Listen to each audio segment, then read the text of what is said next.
Well, rounding off today's work, I've struggled a little bit with a few stubborn items, but I've got all the top end back together and the valve clearance is set. One rocker adjuster screw lock nut thread was a bit iffy and about to let go, so I replaced that lock nut. I found a nut of the right size and thread, so I've done that. And also, the aluminium push rod tube had one last trick up its sleeve, in that one of the push rods was being forced into contact with the inside wall of the push rod tube. Obviously it must be of a slightly smaller inside diameter than the original steel chrome one. One push rod was fine. The other one, when I put the cup end of the push rod down onto the cam follower pointing up at it, it forced it into the wall of the pushrod tunnel and made it bind. So I spun it in the lathe and I carefully ground the outside diameter of the cup end of the pushrod down very slightly. It's probably only a matter of a few thou actually, and that got it to clear, and that's in and working okay. So that was another unexpected one with the pushrod tunnel, and I've had a pretty good result here with the manifold.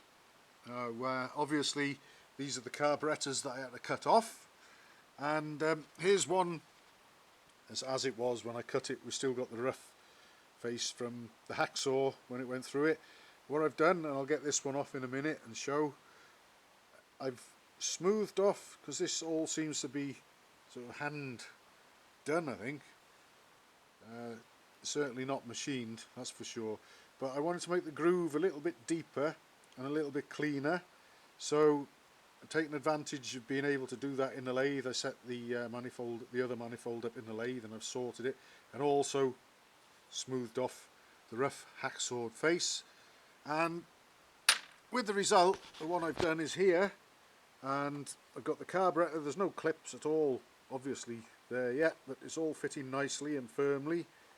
So out comes the carburetor there, and there's the rubber, and yeah, right, so I've got a nice clean face there, no more rough sawn face, all cleaned up nicely.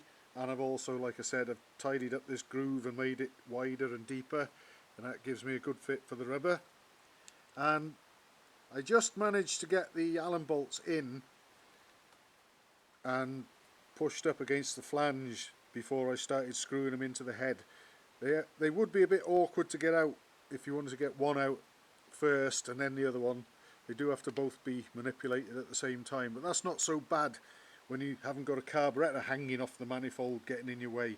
So I'm very pleased with that, and as you can see, those rubbers fit on there really nicely, really firmly, and that's before I even get any clips on. So I'll follow that up with machining this one in the same manner, and I think tomorrow we should hopefully have this thing back in running order, and hopefully, fingers crossed after all this, maybe with no oil leaks anymore. That would be nice.